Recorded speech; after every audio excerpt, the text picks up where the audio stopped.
Well, ladies and gentlemen, can I please have your attention? I hope you're all enjoying your lunches and your master day so far.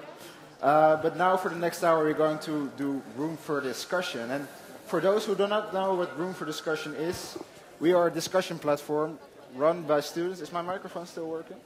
Run by students for students. And every week we invite guests to speak about economic related topics. And as you can see behind me, we had some very interesting guests such as Christine Lagarde, Mario Draghi, Ratan Tata. We had Jeroen Dijsselbloem, and this year Frans Timmermans, and last week Lilian Ploemen, who were ministers in the Dutch cabinet. We had CEOs from ING, from Philips, and of course many, many professors at the UvA and at other universities. If you want to, there are still some seats in the front, so you can enjoy your lunch while seated. But for now we're going to start today about big data, and we have three very interesting guests to help us explore this topic. We have Willemijn van Dolen, who's Professor of Marketing at the UvA, Marc Salomon, who is the Dean of the Amsterdam Business School, and Sander Klous at KPMG. So for now, please, a warm applause for our guests.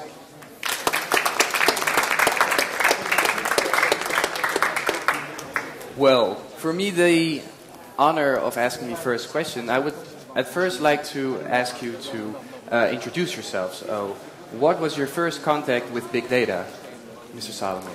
Yeah, I studied myself econometrics and did also a PhD in econometrics. And during the last years of writing my PhD thesis, I worked in a company, Ortec named, and that company was a startup in big data. Ortec, for instance, built for KLM the system that you enter when you book a ticket, and then you see the ticket prices. Those kind of applications are made by that company. And after that I left university.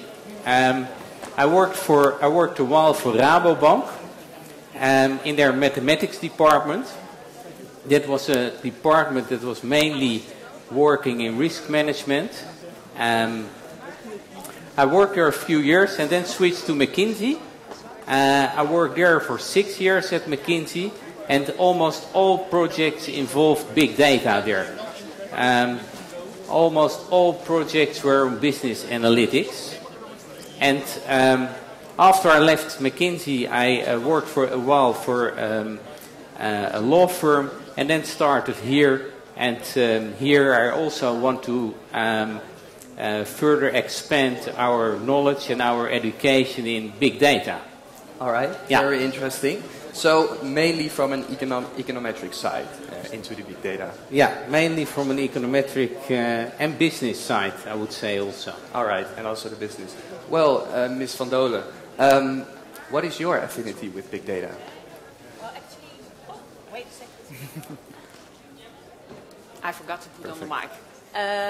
Well, my experience with big data is much more recent. So I'm a professor of marketing, and I'm interested in customer satisfaction, customer loyalty, how consumer emotions influence their decisions and their purchase behavior. And I do all my research always with companies. And recently it turned out that they came much more with requests based on social media behavior of consumers. So I focused already on online behavior, so the impact of websites, or could you provide service via chat. But now suddenly they came with how is the online buzz, as we call it, so all these consumer quotes, how is it influencing actually our business. And in the beginning it was just very doable, so they gave me these data sets and I could easily retrieve the sentiment of the quotes. But it's really growing so fast that it's undoable these days to use it very easily in research. So amongst others I work with a very big bank here in the Netherlands. And I was there and they had a very interesting research question and they sent me the data, but then I got 6 million tweets. And that's just not doable anymore with either time series analysis, or at least not for me. Yep. And so I have now to reach out to people from econometrics, to people from the science faculty actually, which is very exciting. So for me the big data world is opening now, and we have to go into it because the companies have so many questions which are related. They are all marketing questions, but they go all hand in hand with big data sets actually. All right, Could you please turn off your microphone a bit? Yes. Yeah, so you can hear you better. Yeah. Is this better? This is better. Yeah, there we go. Perfect. Well, Yeah. thank you very much. There's also a business affinity. Mr. Klous, you're not from the Amsterdam Business School. What is your affinity with big data? Yeah, so currently I'm at excuse me. So currently I'm at KPMG. Before I turned to KPMG, I was working for the CERN experiment, big accelerator in Geneva, 27 kilometers circumference, and colliding head-on protons on protons to find the answers to the big questions of the universe. So questions like, where does mass come from? Why does time travel in one direction? Why do we exist out of matter and not out of antimatter? And yeah, in order to answer these questions, 50 years ago there was a guy called Higgs, and Mr. Higgs predicted that there would be a new particle, basically, that requires his Higgs mechanism to operate. So science took up the challenge and started to look for that Higgs boson. And it was necessary to build this 27 kilometer circumference accelerator for that. And in this accelerator you have these huge experiments. They're as large as the Dom in Utrecht, but they are 100 meters below ground. And they're really full of sensors. And yeah, each collision produces about 1.5 megabytes of data. And you have 40 million of these collisions each second. So can easily multiply the two numbers. So the Atlas detector, the detector I was working on, produces something like 60 terabytes per second. So that was the environment I grew up with, and yeah, 60 terabytes per second is really too much. Sorry, to switch off the telephone. So 60 terabytes per second is really too much to store. So we had to invent systems. So we basically built an entire data center next to the experiment just to reduce that huge amount of data to something that we can actually store. And then you still have to distribute it to data centers all across the globe, because there are 3,000 physicists working on these experiments and they all have to look into this data. So yeah, when the experiment was complete and we found the Higgs boson last year, and actually Mr. Higgs got the Nobel Prize for that in 2013, I decided it was time to do something else, and I switched to KPMG, to industry, and see if we could actually apply this knowledge in the real world, which is interesting as well, because in the real world you now have companies like Google, like Apple, lots of other companies that are actually producing tons and tons of data as well. So suddenly the real world becomes interesting for guys like me, because we can also apply these techniques that we learned at CERN and that you need to process huge amounts of data, and you can apply them to the real world and do something that is makes more impact to society than actually finding this Higgs boson. Impressive. Yeah. Yeah, we were researching big data, and we had a very interesting finding, because why is big data always written in capital letters? It's always big with a B, with a big B, and data with a big D. Is there a certain reason for it? Well, how do you write God? Is it such an important topic nowadays in business that we have to write it in capitals, Mr. Klous? I think it's hyped. So the term big data is hyped.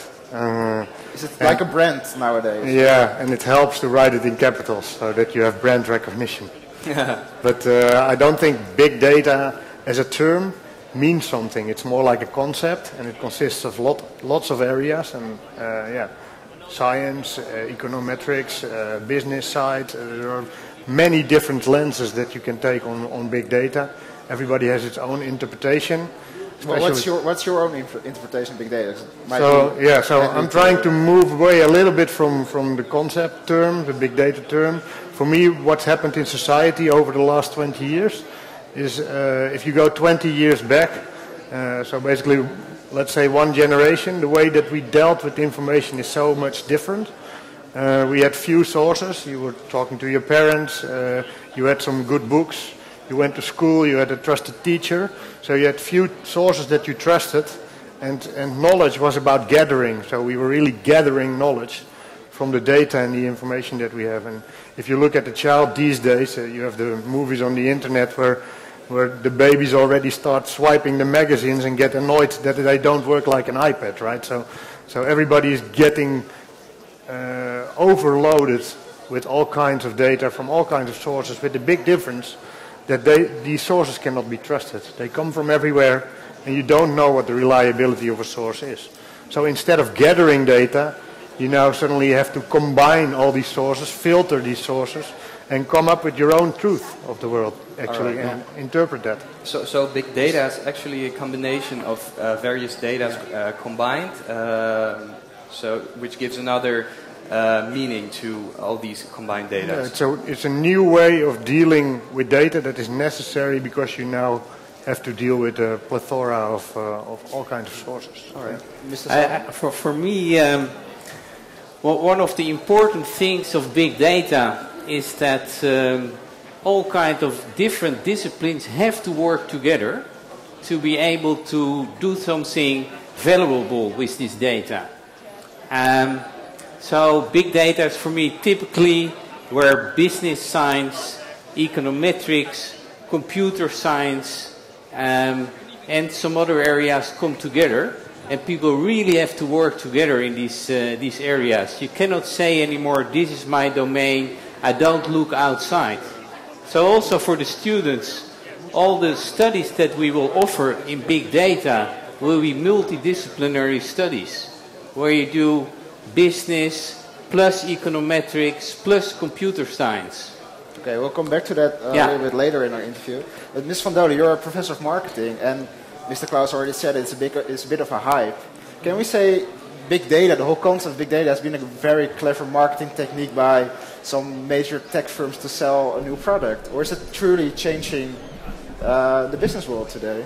Well, I actually think it's both. So I think it truly is changing the business world and also the job of marketeers and also even the job of academics, and research questions will be changed, the way we can answer research questions. So that's interesting. So we can test existing models now with new data. So that's interesting. So just theories which we use already for years about social influence, we can now test with data from bookings.com, for instance, and they are using these social influence strategies. That's all new, and then we can do that with big data sets. We get new research questions because suddenly word of mouth is much bigger. So as we normally talk with each other on birthday parties, now suddenly we have all these opinions. So that's also interesting. But it is, and it will be changing also the discipline. On the other side, it's also, of course, interesting for many companies to hype it, right? It's big business. Big data is big business as well. So all the marketeers I'm working with just do not know what to do with it. I also cannot answer all their questions. I think nobody can answer all these questions yet. But there are, of course, a lot of companies who say, we are able to answer your questions, we are able to help you. And sometimes so my mic is doing better now, or I just see... Yeah, right, exactly. Okay, yeah, I saw you watching. Is this better? Yes.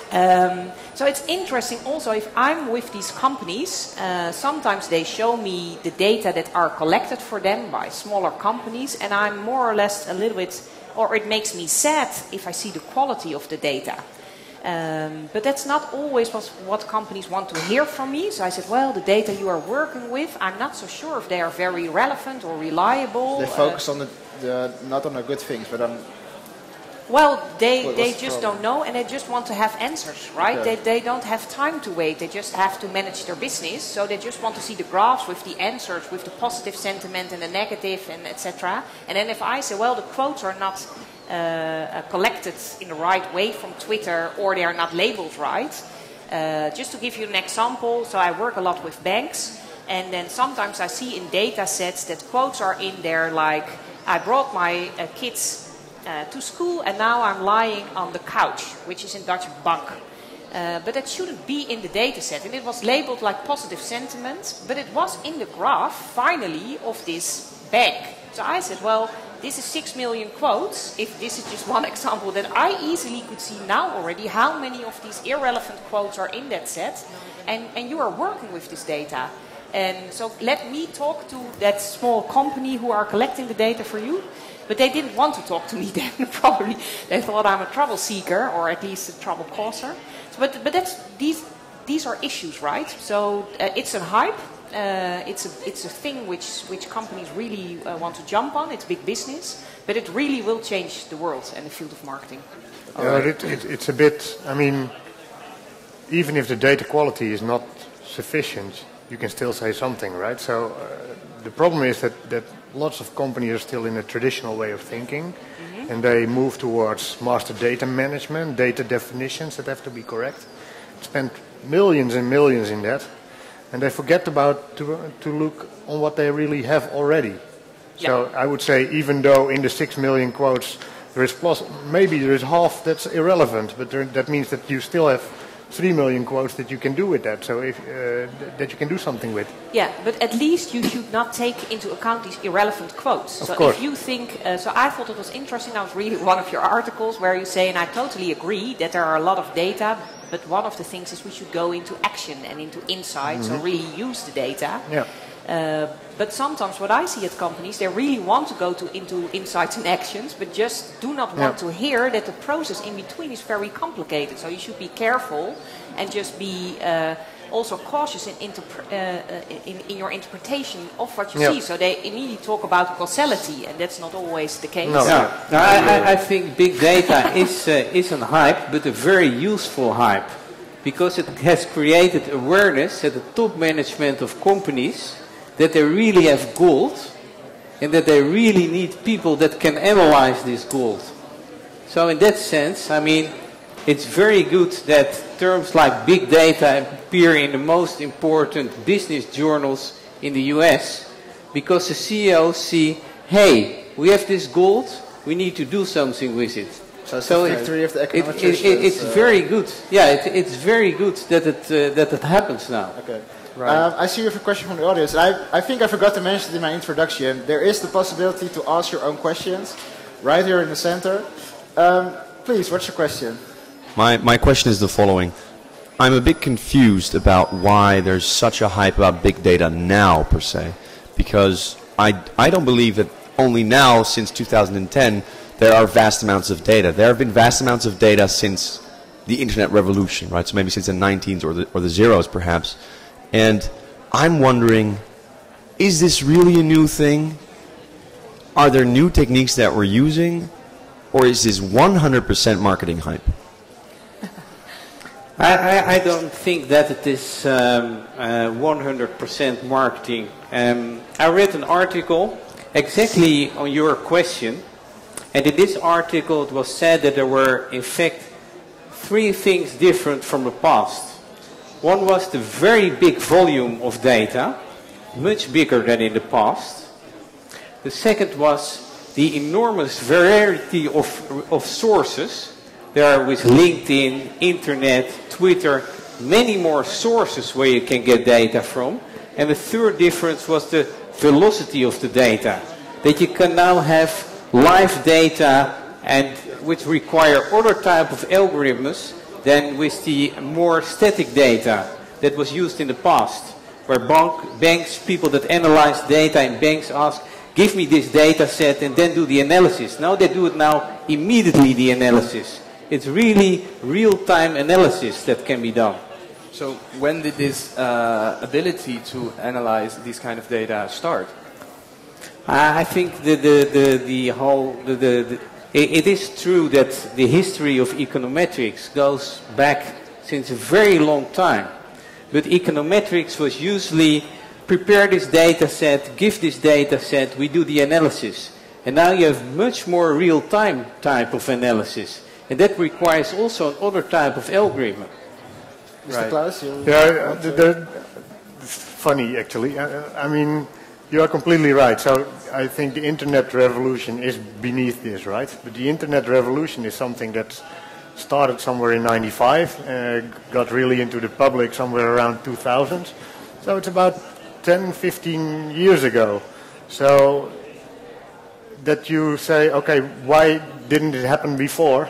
For me is a demonstration of the world we live in today. Everybody's expecting so much. I mean, in 10, 15 years we went from a world without internet to what we have now. It's an amazing difference to achieve in 15 years. I think this really started 15 years ago But the effects you see today just take 10, 15 years to develop, and that's already amazingly fast if you compare it to other revolutions. I mean, how much time did it take from the first car to be on the road till a network of roads and everything in between that allowed you to really revolutionize the transport sector? That took much, much longer than 15 years. So I think we are exactly still in that revolution that was founded by putting the internet there. So big data is a follow-up of the revolution of the internet in data. It's part of it. And we haven't seen nothing yet, right? So we are only 15 years from the start of this thing. Oh, so what is going to happen in the next 15 years? That's the question. That's a good question. One thing that was already happening before, apart from the internet, was companies that collected data from their customers. For example, Albert Heijn with their bonus card. Ms. van Dolen, what do you think that Albert Heijn can do with this information from the bonus card, other than the information that they get from their customers from tweets? Well, it's interesting because they now, of course, recently introduced a new bonus card. So you can get still your discount, but now you really have to give approval so they can use your data. Your age, where you live, stuff like that, right? Yeah, but also make personalized, and that's interesting, of course, make personalized offers. So if you, but you first have now to sign for it, that you really want that, but then they can make really offers for discounts that really fits to your purchasing behavior. Or they can help you, for instance, making suggestions. Okay, you like these products a lot, probably you also like this new product which is in our store. Or you always shop at this time, but if you now also shop online at this time, you get discount, or we bring it to you for free or whatever. Mm-hmm. So what they can do is really analyze your purchasing behavior and make personalized offers for discounts and also even help you in your shopping behavior. Even with the app, they can make the routes, right, in stores, with what's the best way to walk. So there are many applications, and actually we just talked about it before the interview. I'm curious actually how much money actually consumers will pay or give up their privacy to get these kind of discounts. So I just was lecturing yesterday and I talked extensively with students about this. So price and financial gains, and the word free and I give it to you and gift it really creates pleasure among consumers. So just the idea that I get products for free, I might just give up my privacy to get it. Yeah. It makes me happy. So I talked also about waste, etc. But also I am, although I'm into marketing for many years, I know all their tricks. But if I'm in the Albert Heijn and I see things like hamsteren, or I also get greedy. I think, I'm not just leaving there the second bag of apples or whatever, because I get it for free. Right.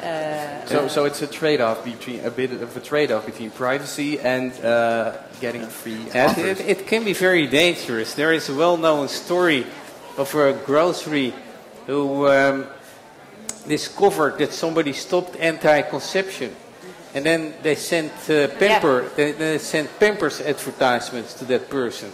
So you must be very careful with how to deal with this kind of data. Yeah, so the father, he became upset. He said, it's really ridiculous that you are sending my daughter advertisements about baby products, etc. And then they found out that the girl was indeed pregnant, but the shop didn't know it earlier than the father actually did. Right, so that's marketing going a little bit too far. Well, that's the question, right? So it's the question is, and can we really leave that responsible with consumers? Because we know they are irrational. So on one hand, we approach them rational. So they say, well, if you give up your privacy, this is what you get. But sometimes I think I'm not going to give up my privacy. But then I'm going in the store and I see all these things for free, and they just more or less say, well, you can get it if you give me your data.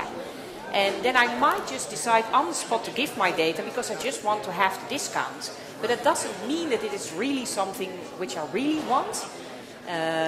So we discussed the same yesterday about health. So I really might be concerned about my health. But if I go in McDonald's and they say, well, you get a supersized for only 50 cents more, I just buy it because I'm getting greedy, I think the pleasure of extra fries or whatever. So, and that same holds for data. So if they give me things for free, it might be that I give it much easier than I actually want. You also mentioned personalized offers.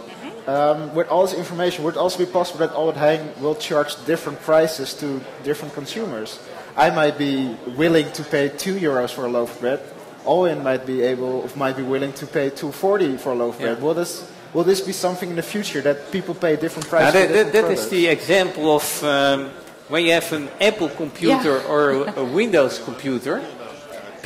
Some companies ask a higher price for their products if their website is approached by a Windows machine than an Apple machine. That's actually not allowed in the Netherlands. Because they know, the US example. Because they know that people that have an Apple machine are willing to pay a bit more than people that have a Windows machine on average.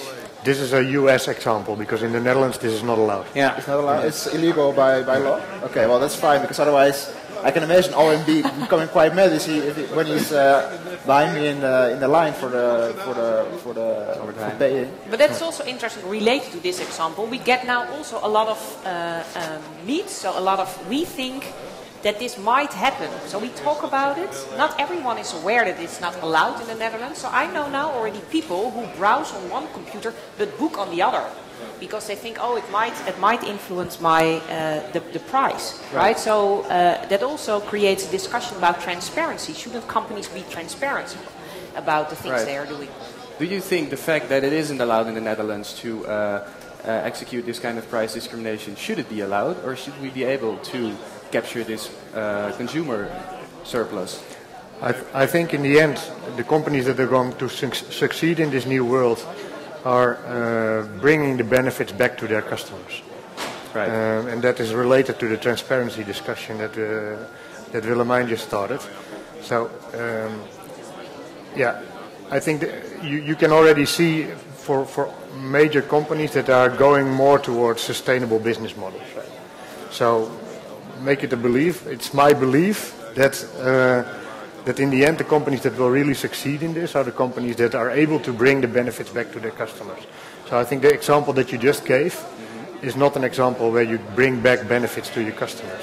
So as soon as that comes out, and it will come out, because that's also something that the internet is making easier to share experiences, then this company has an issue, a reputation issue. And that reputation issue is much more damaging than the small extra profits they gain by this price differentiation. Right. So I believe that in the end the companies that are going to survive this big data revolution are the ones that bring back the benefits to the public. So certainly the consumers will benefit from big data in... I think it's the only sustainable model. Okay. Yeah. But as with all new powerful things, we first have to learn by doing and take the fall a couple of times, and then hopefully the good ones survive and the bad ones go down. All right. So to bring this to your company, to KPMG, what does KPMG as an accountant's office do with big data?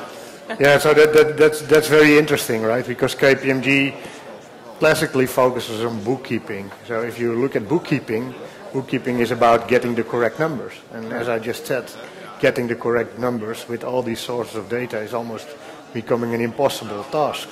So you have to think about reliability of data, you have to think about accuracy of data, and that's not in the bookkeeping process at the moment. So on top of that, also in accounting you can expect a revolution, because all the stuff that accountancy firms do so far will be more automated, will be easier done by computers, will be cheaper to be done by computers, etc. So KPMG has to reinvent itself basically, and I think that's one of the reasons why my team, which is 100% CERN physicist, ex-CERN physicist, is actually at KPMG to find that new business model and to find what's the next thing for accountancy. But we haven't found the golden egg yet, but I think we're getting closer. All right. Is KPMG, because I was doing some research and I noticed that KPMG was very in front with big data. Is your competition, the other companies of the Big Four, also occupied with big data? I think some of them are. It's a bit tricky because it's so new that everybody follows its own path, and you see different approaches, which is good. I believe, of course, for 100% in the way that we approach it, that it's really going to be a revolution more than an evolution, and that it means that business models will drastically change rather than slightly be modified.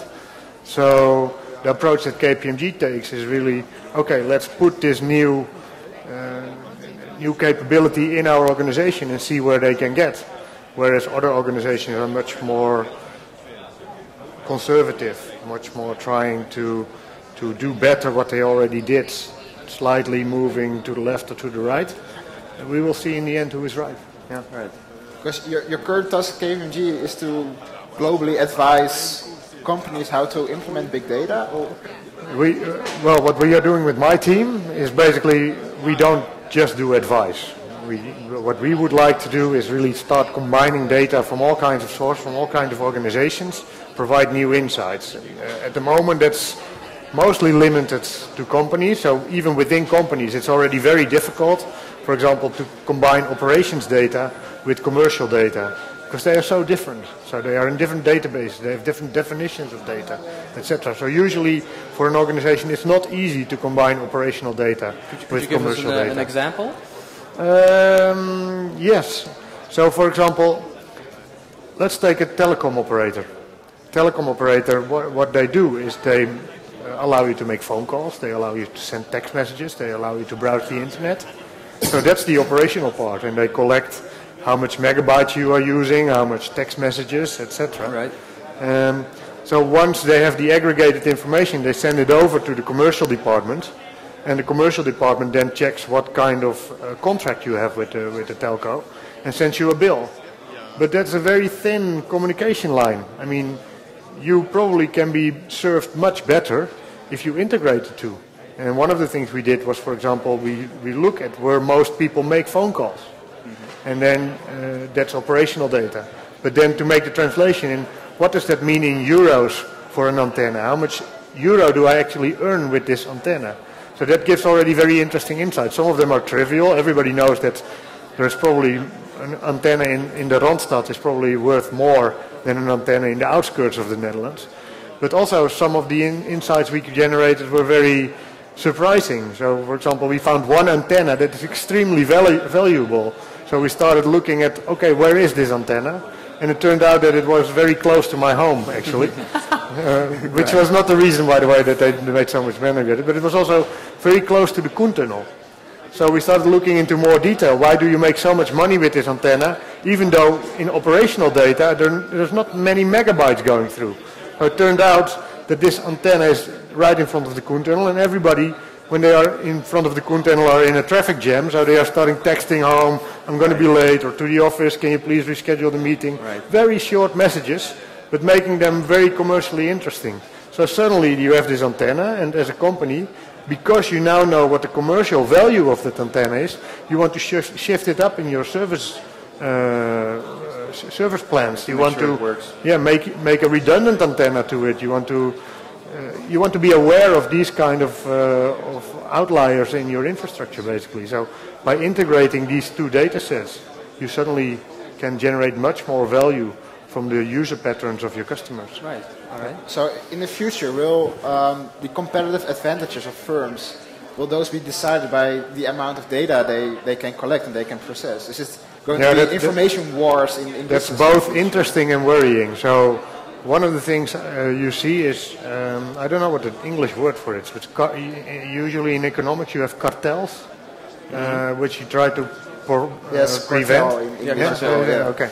So now you get these data cartels, right? So you could see Google as being a cartel around collecting all this data. So is that something that we should worry about? It's a very interesting question, actually. If it's something we should worry about, do we need to do something? And then if we need to do something, what do we need to do?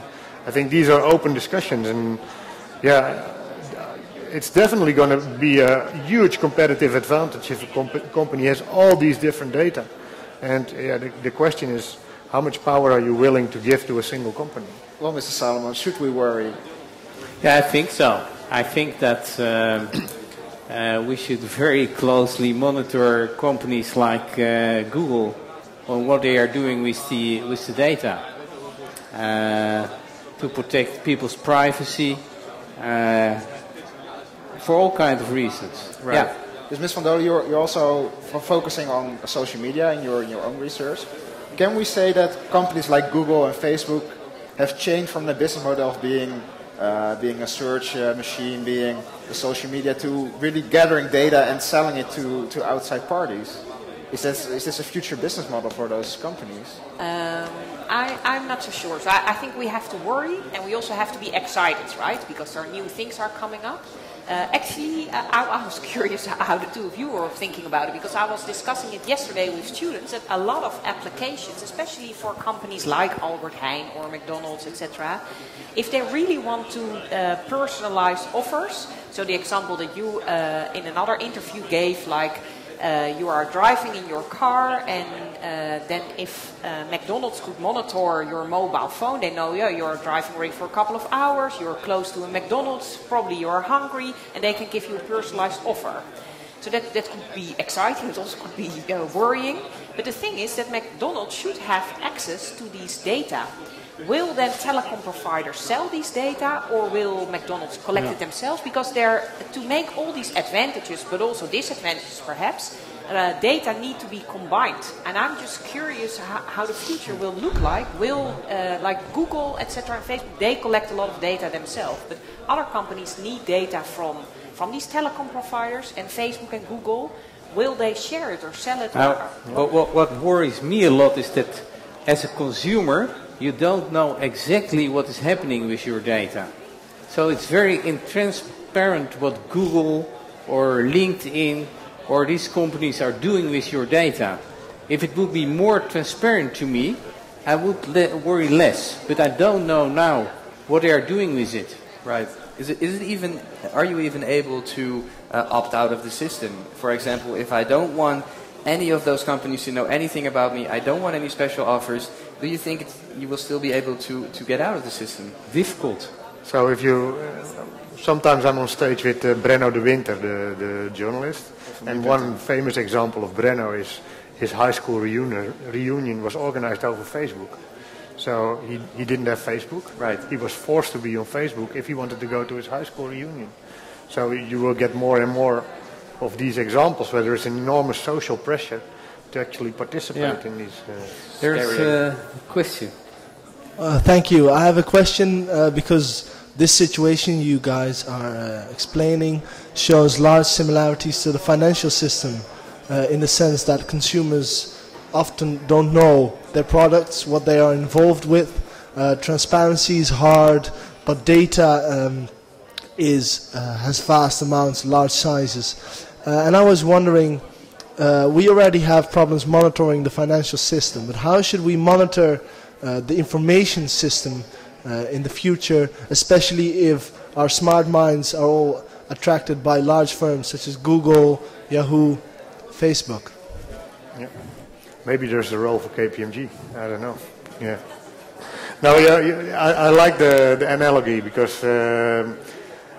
sometimes, because the financial system is much older than all the issues we have to deal with, the challenges we have to deal with in data. So sometimes we look to the financial system to see if we can borrow a solution. So, for example, the financial system, you have the AFM, right? That is monitoring all transactions, etc.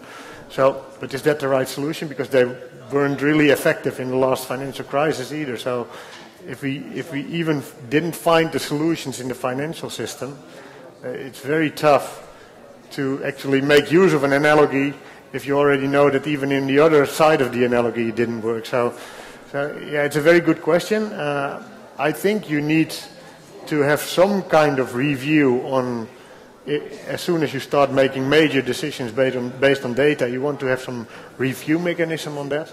But how that will, what that will look like is very unclear to me. Would NSA be a proper mechanism? Would NSA be a proper mechanism to this? Yeah. So I think the NSA does not really fit the transparency criterion at the moment. Yeah. But I do think that it's important to create awareness, right? So it's just, we can't regulate it by law immediately, and it's probably also not the way we should go. So we really should create awareness about responsibility of consumers, of companies. I think that's more or less all we can do right now. Just talk about these issues, about transparency, about privacy, so consumers become more aware, and but companies as well. I'm convinced that it will harm you in the end. So now perhaps you can profit as a company because you have all this data and we are not so aware, so we are sharing more or less unknowingly. But there will be a day that I know everything.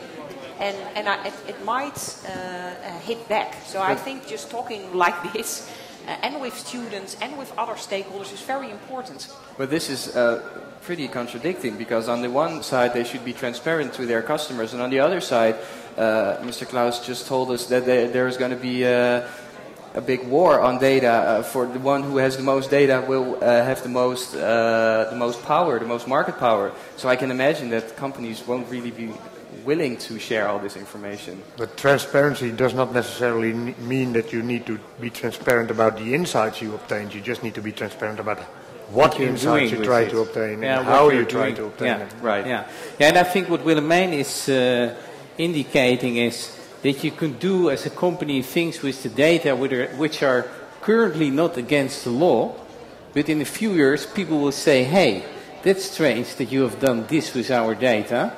And that will then fire back to your company. Right, so you could monitor them better with this transparency. Then. Yeah. All right. Yeah, because we mainly talked about consumers right now, but there's also maybe a different application to big data, and that's, well, to put it bluntly, to spy on your own employees. Will that also be a consequence of big data? I can imagine you as the dean of the business school. Wouldn't you like to see on your employees whether they be working hard enough and whether they're efficient enough? I mean, efficiency studies are as old as, it's done for a period of 50 years. And all the data that are obtained about productivity, they must always fit in within the law, within the boundaries of the law. And even with the new technology, you can only do things that fit within the boundaries of the law and within the boundaries of your own company's ethics.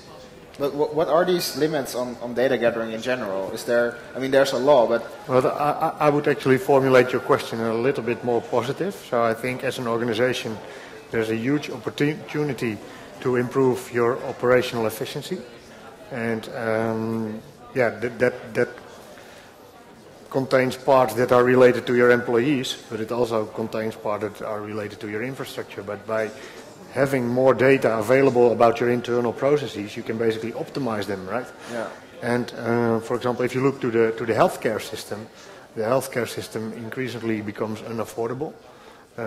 You can probably find huge operational efficiency gains by just combining all the data, but you are entering an area, if we are talking about privacy, is a very interesting area. So there is a balance again there for what can we do, making it more affordable, making it more efficient, without violating the privacy of our patients. And do you think that the government also has a big role in this, in steering these? Well, the government so far has not been really successful in playing a good role in innovations, basically. So I'm not sure how that's going to work in the end.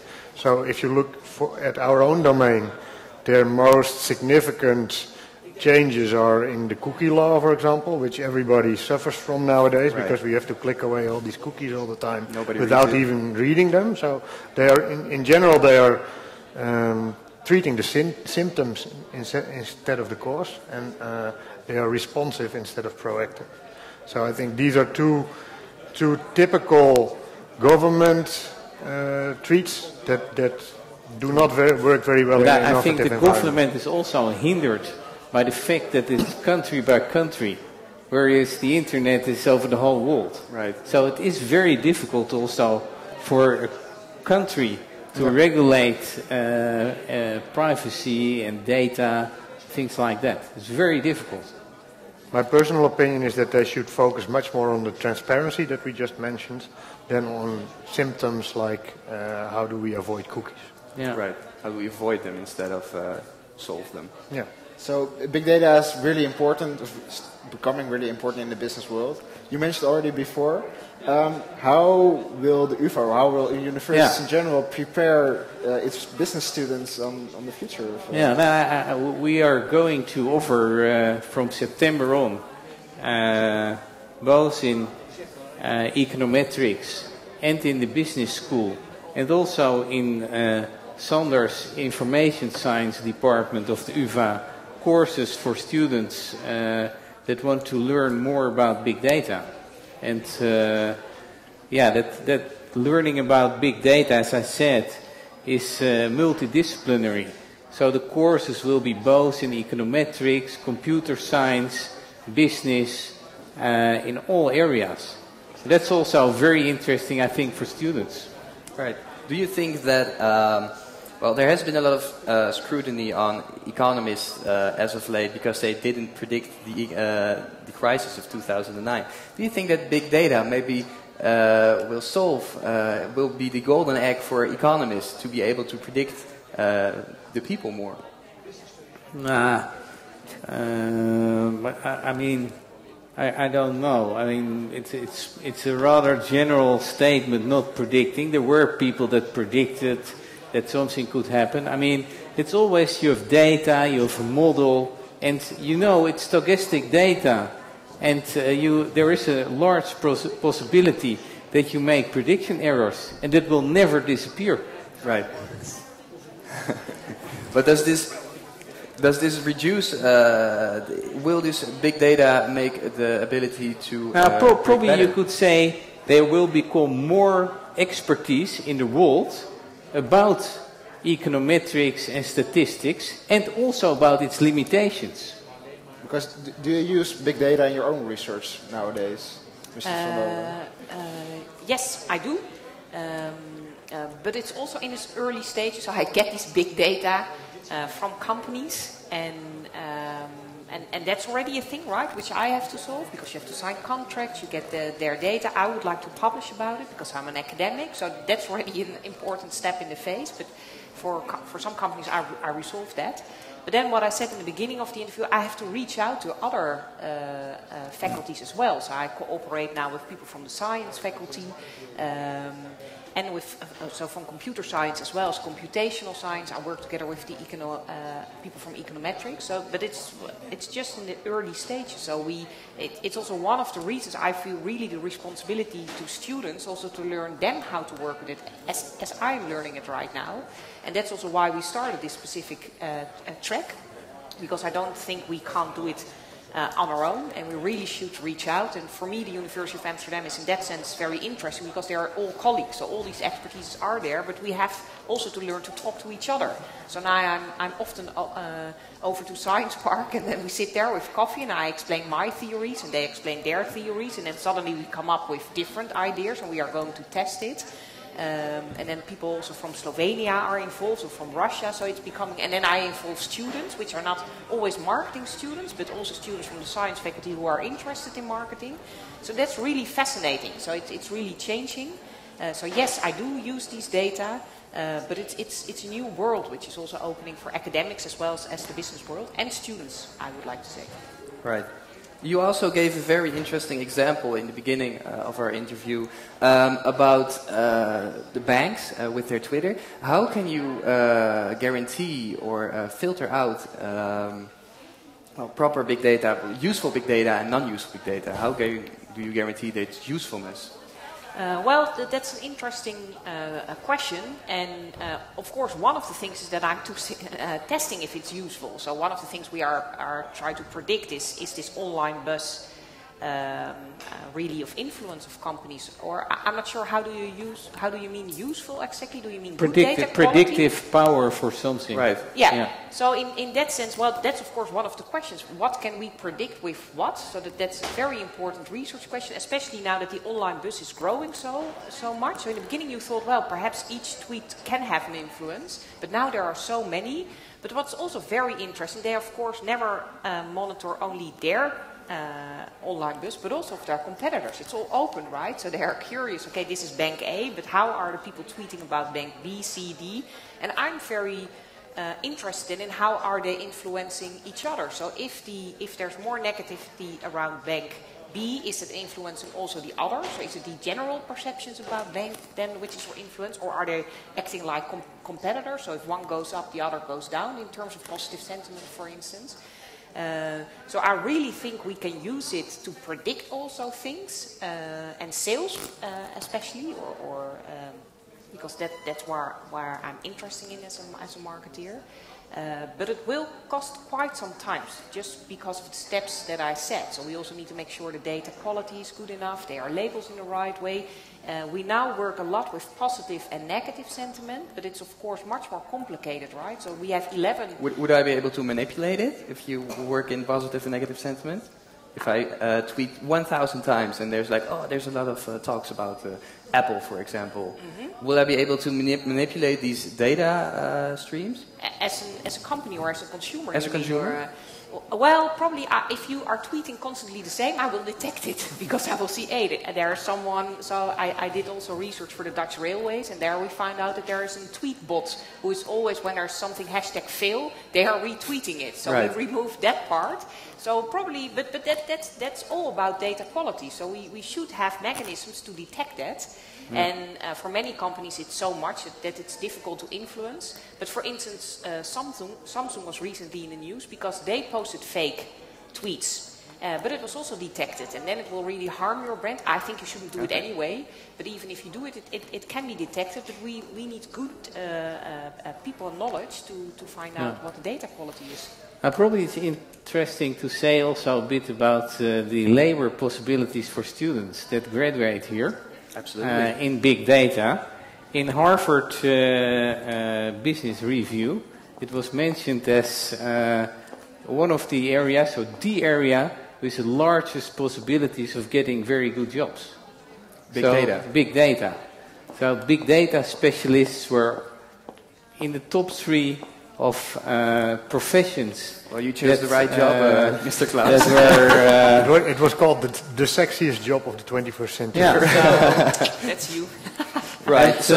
But it's a very good notion for students. I mean, in the current market, it's not obvious that you find in each area of econometrics or economics or computer science good jobs. But if you're specialized in this area, you will be pretty certain that you will find a good job. So what would you advise my colleague here, who's a master student in marketing, not in marketing, in business studies? Is it too late for him? Or no, certainly not. Certainly not. I mean, you must like to experience with numbers and experiment with numbers.